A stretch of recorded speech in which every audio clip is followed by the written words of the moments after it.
Want to speak real English from your first lesson? Sign up for your free lifetime account at EnglishClass101.com. Hi everybody, my name is Alicia. In this lesson, I'm going to talk about using just for the very recent past and for the near future. Let's get started. All right, I want to begin this lesson by talking about the very recent past. So I have two different patterns that we can use to talk about the very recent past with just. The first will be for actions that were completed very recently, and the second will be for actions that were planned for completion recently. So let's start with this first one here, number 1. I've marked it on this timeline here with a check mark. So on my timeline, this is the present, back here is the past. For actions then that were very recently completed, we can kind of imagine this check mark as like something that happened very, very recently. So just before now. So a simple statement pattern that we can use with just is this subject plus just plus a simple past tense verb. This is the most basic way to make a statement with just. Some examples are, I just finished work, or he just arrived, or they just left. So you see in each of these very simple example sentences, we have just followed by a simple past tense verb. In these cases, finished, arrived, and left. So if you want to make a basic statement about a finished action, something that has finished, it's done, in the very recent past, you can use a pattern like this. I want to include one note about this particular point, this number 1 point. You might also hear the present perfect used. By that I mean, instead of I just, or he just, or they just, sometimes people will use I've just, he's just, they've just. So this v and s here, this is I have just, he has just, they have just. You may hear present perfect used as well. It has this same meaning, like I've just finished work, or he's just arrived, or they've just left. The meaning is the same. For whatever reason, the speaker has chosen to use present perfect tense. Perhaps it sounds a little bit softer, but these two uses, or rather these two patterns, have the same purpose. It serves the same function. So you may hear these two. Let's look, however, at kind of the opposite of this. So point number 2 here is used to express an action that was planned for the very recent past, but that did not get finished. It's not done. It was not completed. It might get done in the future, we don't know, but it did not happen.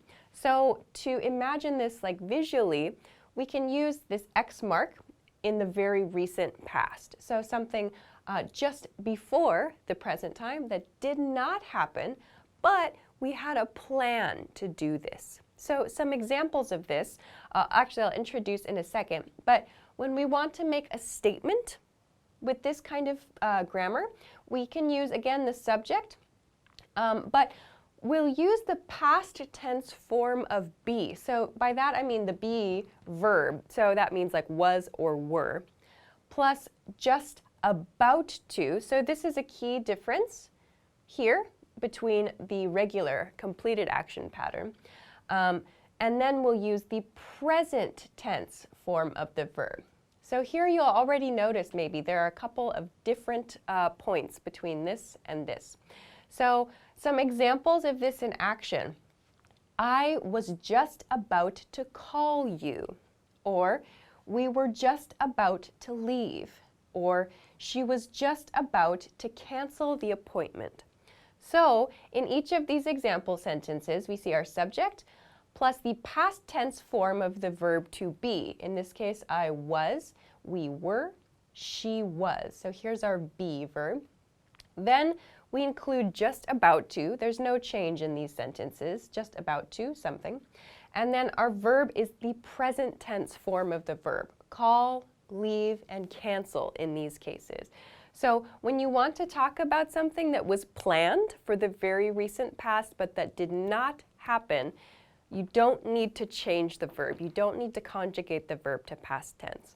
we conjugate the verb to past tense when we're talking about finished actions. So please keep these points in mind. So simple past tense for completed actions, present tense, simple present tense for actions that are not completed or were not completed.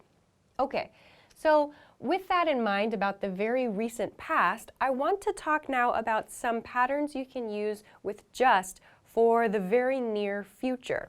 So let's begin with this first one, number 1 here. This pattern is used to talk about an action in the very near future. So something we have planned. We are thinking about that action, or we're planning to do that action in the very near future.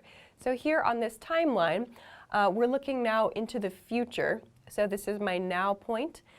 This number 1, I've represented with a check mark here.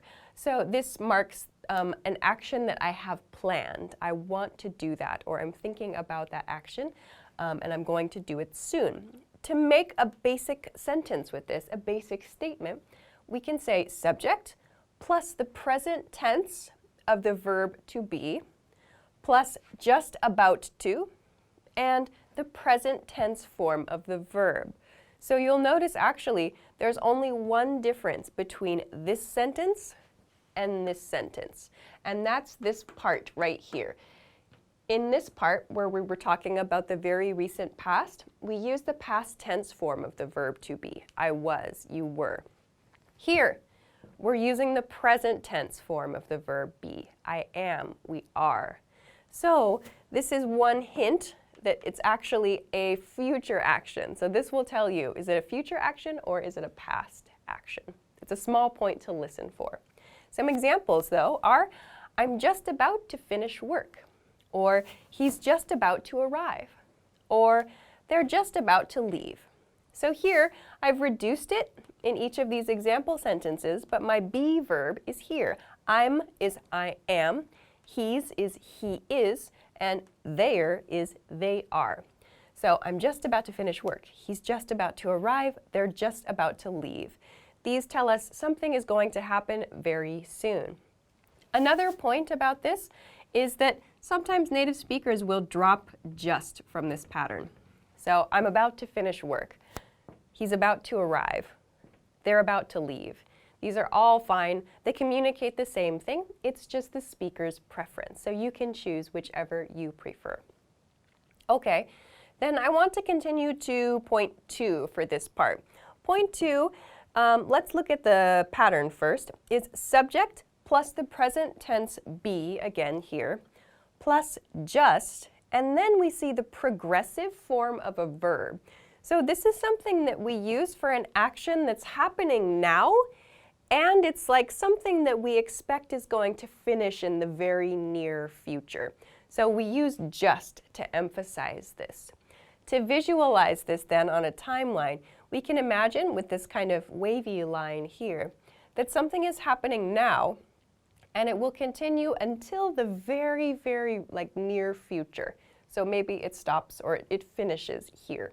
If you want to talk about an action like that, you can try using this pattern. So some examples are, I'm just finishing work, or he's just arriving, or they're just leaving. So these show the action has already started. So I'm just finishing work means maybe I'm making my last steps in my day, or I'm taking the last, bits of information from my day and putting them somewhere. I don't know, it depends on you. But we use these to talk about actions that started and that we expect will finish very soon. So you can try using one of these at the end of your workday, or maybe when you're leaving a location. Those are some common situations where we would use patterns like this. So please keep that in mind. When you're using the progressive form of the verb, it's going to sound like something is already happening now. It's begun. When you're using it when you're just using the present tense form of the verb here, it's something you are planning to do in the future.